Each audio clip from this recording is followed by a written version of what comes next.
Dear students, আজিৰ ভিডিঅ'খনত আমি class 9ৰ ইংলিছৰ 6 নম্বৰ লেসনটো চাম যাৰ নামটো আছে মাই চাইল্ডহুড ওকে আমাৰ লেসন নামটো আছে মাই চাইল্ডহুড ওকে আজি আমি ইয়াৰ কোৱেশ্চন আনসাৰটো চাম but before starting the class welcome to my YouTube channel Exam Jyoti and let's start the class with the first question. প্ৰথম কোৱেশ্চনটো চাব where was Abdul Kalam's house Abdul Kalamৰ ঘৰটো ক'ত আছিল okay so Abdul Kalam's house was in Rameshwaram ক'ত আছিল Rameshwaram what do you think Dinamani is the name of and give a reason for your answer. So, Dinamani is the name of a newspaper. Dinamani is a newspaper naam asil. ठीक है Abdul Kalam attempts to trace the Second World War's news in the headlines of this newspaper. Aru teo Abdul Kalam jasil teo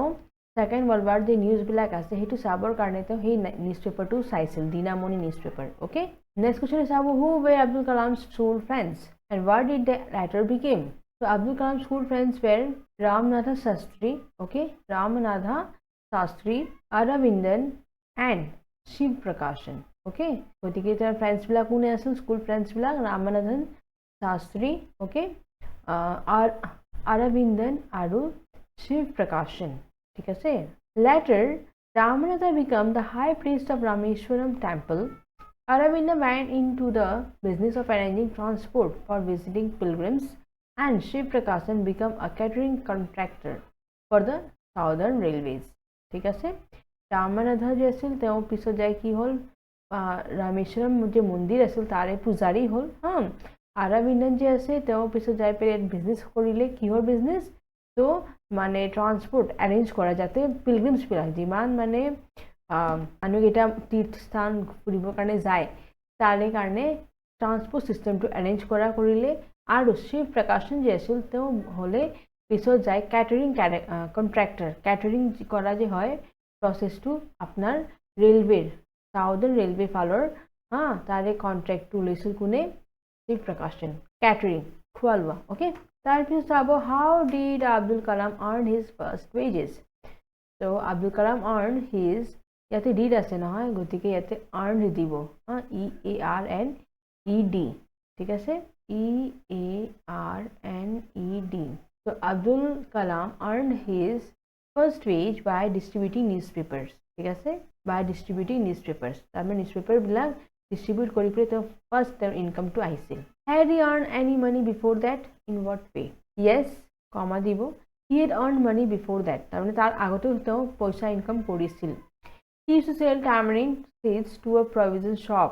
on Mosque Street for which he got 1 anna. গতিকে তেওঁ কি কৰিছিল ট্যামাৰিণ্ডৰ যে গুটিবিলাক হয় সেইবিলাক তেওঁ দোকানীত এটা দিছিল যাৰ কাৰণে তেওঁ 1 আনা পইচাটো পাইছিল ওকে নাও answer each of these questions in a short paragraph within 30 words ঠিক আছে so how does the author মানে author describe কেনেকৈ কৰিছিল তেওঁৰ father of mother or himself so author describes his father as a wise and generous person who felt happy by helping others. He was a man of confidence and great wisdom, though he had no formal education and much money. Okay. So author নিজৰ দেউতাক কেনেকৈ describe কৰিছিল তেওঁ এজন wise person আছিল okay আৰু বহুত ভাল মানুহ আছিল who felt happy যাতে তেওঁ বেলেগক যেতিয়া হেল্প কৰে তেওঁ বহুত ভাল পাইছিল আনন্দ ফিল কৰিছিল আৰু তেওঁ বহুত কনফিডেন্ট আছিল he was a confident person আৰু বহুত wisdom আছিল মানে বহুত জ্ঞানী মানুহ আছিল যদিও তেওঁ আগৰ পৰা একো হেনেকুৱা formal education নাছিল শিক্ষিত ইমান নাছিল but still তেওঁ বহুত wisdom হৈ আছিল আৰু তেওঁৰ তাত বেছি পইচাও নাছিল ঠিক আছে now mother because his mother was a noble kind hearted and a typical Indian woman and she loves to feed a large number of people so মা জনী যে আছিল বহুত মানে দয়ালু আছিল ওকে আৰু বহুত ভাল মানুহ তিৰোতাজনী আছিল যোনে আনক খোৱাবৰ কাৰণে বহুত ভাল পাইছিল বেলেগ বেছি বেছি মানুহক সংখ্যা সিহঁতক খোৱাবৰ কাৰণে তেওঁ বহুত ভাল পাইছিল তৃতীয়টো চাব তেওঁ নিজকে কেনেকৈ ডেছক্ৰাইব কৰিছিল he was born into a middle class Tamil family a short boy with undistinguished looks born to tall and handsome parents he studied physics and aerospace AERO aerospace engineering and become a scientist so আমাৰ আব্দুল কালাম জন যে হয় তেওঁ born হৈছিল কেনেকুৱা family middle class Tamil family তামিলৰ হয় ঠিক আছে আৰু short boy with undistinguished looks born to tall মানে ইমান ধুনীয়া দেখাত হি নাছিল কিন্তু টল আৰু হ্যান্ডসাম প্যাৰেন্টস আছিল ঠিক আছে আৰু তেওঁ ফিজিক্স পঢ়িছিল আৰু এৰোস্পেসটো পঢ়িছিল তেওঁ এৰোস্পেসৰ ইঞ্জিনিয়াৰিং কৰিছিল আৰু পিছত যাই তেওঁ কি হৈছিল scientist হৈছিল what characteristics does he say he inherited from his parents so the author inherited humility and benevolence from his parents he learned lessons in honesty and integrity from his parents he was self-disciplined because of his parents exemplary life okay so তেওঁ মানে he inherited humility and benevolence from his parents তেওঁৰ দেউতা মানে মা দেউতাকৰ পৰা যিমান হ'ব পাৰে ভাল গুণহে মানে তেওঁ ইনহেৰিট কৰিছিল ইনহেৰিট মানে নিজৰ ভিতৰত গ্ৰহণ কৰা আৰু হি লাৰ্ণ লেসন তেওঁ অনেষ্টি ভাল গুণৰ মানে লেসনবিলাকে তেওঁ শিকিছিল নিজৰ দেউতাকৰ পৰা নিজৰ মাকৰ পৰা আৰু বহুত সেল্ফ ডিসিপ্লিন পাৰ্সন আছিল কাৰণ সিহঁতৰ ফ্যামিলিটো যে আছিল পেৰেণ্টছবিলাক আছিল বহুত ধুনীয়া ডিসিপ্লিন ফ্যামিলি আছিল okay next question is about discuss these questions in answer with your teachers and then write down your answer in 2 or 3 paragraphs each on the whole the small society of Rameshwaram was very rigid in terms of the segregation of different social groups so says the author and which social groups does this mention and where these groups easily identifiable okay so for example by the way they dress okay tar answer to sabo the author talks about the people who belong to various castes ঠিক আছে তেওঁ মানুহ কাৰ কথা কৈছে যোনে বেলেগ বেলেগ কাষ্টৰ পৰা ডিপেন্ড কি বুলি কয় বিলং কৰে who belong that he talks about the people who belong to various castes and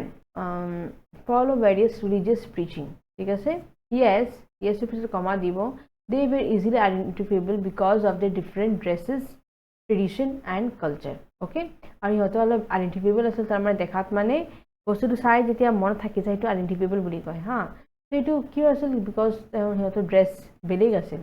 tradition একেবাৰে বেলেগ সিহঁতৰ আছিল আৰু কালচাৰ সাউথৰ আমি জানোৱে তাৰে চব বস্তু বেলেগ হয় হয়নে next question is about where they were only the differences or did they also naturally share friendships and experiences so think of the bedtime stories in Kalam's house of whom his friends were and of what used to take place in the barn near his house the answer to Sabo they did share their personal experiences and friendships. Lakshman Shastri summoned the teacher who separated the author and his friend in the class and told him not to spread the poison of social inequality and communal interference in the mind of innocent children. Okay? So, সিহঁতৰ যে friends কেইটা আছিল সিহঁতে নিজৰ মাজত নিজৰ experience share কৰিছিল friendship share কৰিছিল পাৰ্চনেল কথাবিলাক শ্বেয়াৰ কৰিছিল আৰু তাতে যে লক্ষ্মণ শাস্ত্ৰী আছিল তেওঁ টিচাৰক সমন ফ'ৰ্চ কৰি দিছিল to separate the author and his friend in the class তাৰ কাৰণে কি হ'ল টিচাৰক এনেকুৱা ফ'ৰ্চ কৰি দিলে যে সিহঁতক author আৰু সেই ফ্ৰেণ্ড দুজনক মানে সেপাৰেট বেলেগ বেলেগ পৃথক কৰি দিব লগা হ'ল এই টিচাৰজনে আৰু তেওঁ কৈছিল যে not to spread the poison of social inequality and common interference আৰু তেওঁ কি কৈছিল যে তুমি কি বুলি কয় social inequality সমাজত যে মানে অসমানতা বুলি যে হয় এইটো তাৰে বিষটো স্প্ৰেড কৰিব নালাগে আমাৰ গোটেই মানে জায়গাত এইটো বস্তু দেখুৱাব মানে সবক শিকাব নালাগে এইবিলাক and communal interference in the mind of innocent children তাৰে যিমান চিলড্ৰেনছবিলাক আছে সব বহুত ভাল হয় ওকে গতিকে সেই মানে কমিউনেল বস্তুটো ৰিলিজিয়াছ কথাটো আনিব নালাগে সিহঁতৰ মাইণ্ডত কাৰণ সেই চিলড্ৰেনছবিলাক সব ইন'চেণ্ট হয় ওকে দ্বিতীয় নম্বৰটো চাব the author speaks both of people who were very aware of the differences among them and those who tried to bridge these differences so can you identify such people in the text the school teacher encouraged communal differences and Lakshman Shastri and Shiv Subramaniam Iyer discouraged this malpractice so school teacher যে হয় তেওঁ কি কৰিছিল এই communal ডিফাৰেন্সটো কি কৰিছিল encourage কৰিছিল ভাল পাইছিল আৰু সবকে হেই কৰিছিল এনকাৰেজ কৰিছিল বাট লক্ষ্মণ শাস্ত্ৰী আৰু শিৱ সুব্ৰমণ্যম যে আয়াৰ আছিল তেওঁ কিন্তু ডিসকাৰেজ কৰিছিল এই malpractice তাৰমানে এইটো যে কমিউনেল ডিফাৰেন্স হয় জাতিবিলাক লৈ মানে তেওঁ সেই দুজনে কিন্তু ভাল পোৱা নাছিল সিহঁতে ডিসকাৰেজ কৰিছিল বাট টিচাৰে কিন্তু এনকাৰেজ কৰিছিল নহয় narrate two incidents that show differences can be created and also they can be resolved and how can people change their attitudes so the influential people can do both the things a teacher has the ability to bridge communal differences and can play with sentiments of innocent and ignorant people this is what the now teacher did মানে নহয় so influential people যাৰ মানে যাৰ effect থাকি যায় মানে প্ৰভাৱটো থাকি যায় সেই মানুহবিলাকে they can do both the things সিহঁতে দুটা কাম কৰিব পাৰে যেনেকৈ আমাৰ টিচাৰজন যে আছিল এই টিচাৰজনে কি কৰিছিল কমিউনেল ডিফাৰেন্সটো জাতিৰ যে ভেদবিলাক আছে এইটো যে ধুনীয়াকৈ ল'ৰা ছোৱালীৰ মাজত আনিছিল দেখুৱাইছিল কথাবিলাক কৈছিল ভালকৈ যাতে মানে এনেকুৱা হ'ব লাগে এইটো বস্তু ভাল এনেকুৱা টাইপ টিচাৰ এজনে কৈছিল বাট একচুৱেলি কমিউনিটি ডিফাৰেঞ্চটো দেখুৱাব নালাগে ল'ৰা ছোৱালীৰ মাজত এইবিলাক বস্তু আনিব নালাগে and can play this with the sentiments of the innocent and ignorant people আৰু তেওঁ কি কৰে যে মানে যিমান ভাল মানে ইনোসেন্ট যোনে একো নাজানে বহুত মানে ভাল ল'ৰা ছোৱালীকেইটা আছে সিহঁতৰ মনৰ লগত খেলিছিল সেন্টিমেন্টৰ লগত হয়নে আৰু যোনবিলাক কম মানে তলৰ জাতিৰ যদি মানুহ ল'ৰা ছোৱালীকেইটা আছে সিহঁতক বহুত ইগনোৰ কৰিছিল ঠিক আছে সিহঁতক বহুত ইনসাল্ট কৰিছিল তাৰ মানে সেনেকৈ তেওঁ কি কৰিছিল কমিউনিটি ডিফাৰেঞ্চটো শ্ব' কৰিছিল টিচাৰজনে and this is what the teacher did now nidibo this is what the teacher then did okay THEN this is what the teacher then did okay tar mane tete teacher jon he kaam to korisil but the science teacher Subramanya Iyer changed his wife's attitude and showed her the right path kintu je apnar Subramanya Iyer je ase to kintu wife attitude to change kori dile ha ar ta mane sohi potho right path to tem dekhale je etu rastate tumi jao তাৰ মানে এইবিলাক কাম কৰিব নালাগে community ডিফাৰেঞ্চটো okay এইবিলাক বস্তু ভাল নহয় গতিকে তেওঁ মানে ৰাস্তাটো দেখালে যোনটো শুদ্ধ হয় okay now why did Abdul Kalam want to leave Rameshwaram Abdul Kalam wanted to leave Rameshwaram to study at the district headquarters in Ramnathpuram ঠিক আছে আব্দুল কালাম যে আছে ৰামেশ্বৰমটো এৰিব খুজিছিল কিয় কাৰণ তেওঁ পঢ়িব লগা আছিল টু ষ্টাডি ক'ত পঢ়িব at the district headquarters তাতে district headquarters যে আছিল ৰামনাথপুৰম তাতে ওকে সেই কাৰণে তেওঁ ৰামেশ্বৰমটো এৰিব লগা হৈছিল জায়গাটো what did his father say to this so his father said that to grow one had to go হা দেউতাকে কি কৈছিল যদি একজন মানুহক গ্ৰ' হ'ব ইচ্ছা আছে তেনেহ'লে তেওঁ যাবই লাগিব মানুহজনক একে জায়গাত বহি পেলাই তেওঁ শিকিব নোৱাৰে ডাঙৰ মানুহ হ'ব নোৱাৰে হা he gave the example of a seagull who flies across the sun alone and without a nest গতিকে তেওঁ seagull example দিছিল যোনটো কি কৰে সানৰলৈকে সূৰ্যৰ সিফালেলৈকে গৈ উৰি উৰি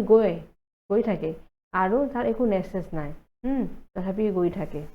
what do you think his words means and what do you think he spoke these words আৰু মোৰ লাষ্ট কোৱেশ্চন আছে আজিৰ ভিডিঅ'ৰ গতিকে আনসাৰটো চাওঁ in order to hone মানে sharpen কৰা ইয়াৰে মিনিংটো কি হয় sharpen in order to sharpen his son's skill he spoke these words তেওঁ এইটো কথা কিয় কৈছিল যাতে তেওঁৰ ল'ৰাটোৰ যিমান মাইণ্ড আছে স্কিল আছে সেইটো যাতে আৰু sharpen হৈ যায় সেই কাৰণে তেওঁ এইবিলাক কথা কৈছিল and why do you think he spoke these words so as he knew the harsh reality of life that children may have to live while going far from home to make their career and earn their livelihood গতিকে তেওঁৰ কথা দেউতাকে এইটো কথা কৈছিল কিয় কৈছিল কাৰণ দেউতাকে কি জানে যে লাইফৰ এইটো ৰিয়েলিটি হয় যদি ল'ৰা ছোৱালী যদি কিবা এটা শিকিবৰ ইচ্ছা আছে কিবা নিজৰ কেৰিয়াৰ বিষয়ে চিন্তা কৰিবৰ ইচ্ছা আছে তেনেহ'লে ঘৰৰ পৰা দূৰত যাবই লাগিব ওকে আৰু আৰ্ণ দেয়াৰ লাইভলিহুড ধুনীয়াকৈ জীয়াই থাকিব পাৰিব সেইটো কাৰণে তেওঁ ঘৰটো একবাৰ বাদ দিব লাগিব আৰু যাই পেলাই বেলেগ জাগাত পঢ়িব লাগিব শিকিব লাগিব আৰু নিজৰ কেৰিয়াৰটো বনাব লাগিব ওকে সেইকাৰণে তেওঁ এইবিলাক কথা কৈছিল ঠিক আছে ওকে আমাৰ এইটো ভিডিঅ'টো মই ইয়াতে সমাপ্ত কৰিলোঁ যদি ভিডিঅ'টো ভাল পাইছে লাইক বাটন প্ৰেছ কৰিব আৰু যদি ছাবস্ক্ৰাইব কৰা চেনেলটো ছাবস্ক্ৰাইব কৰিব ঠিক আছে যিমান হ'ব পাৰে শ্বেয়াৰ কৰিব মোৰ ভিডিঅ'ছ কেইটা আৰু কমেণ্টছ কৰি জনাব কেনেকুৱা পাইছে ভিডিঅ'ছ কেইটা ঠিক আছে থেংক ইউ ফৰ ৱাচিং জয় হিন্দ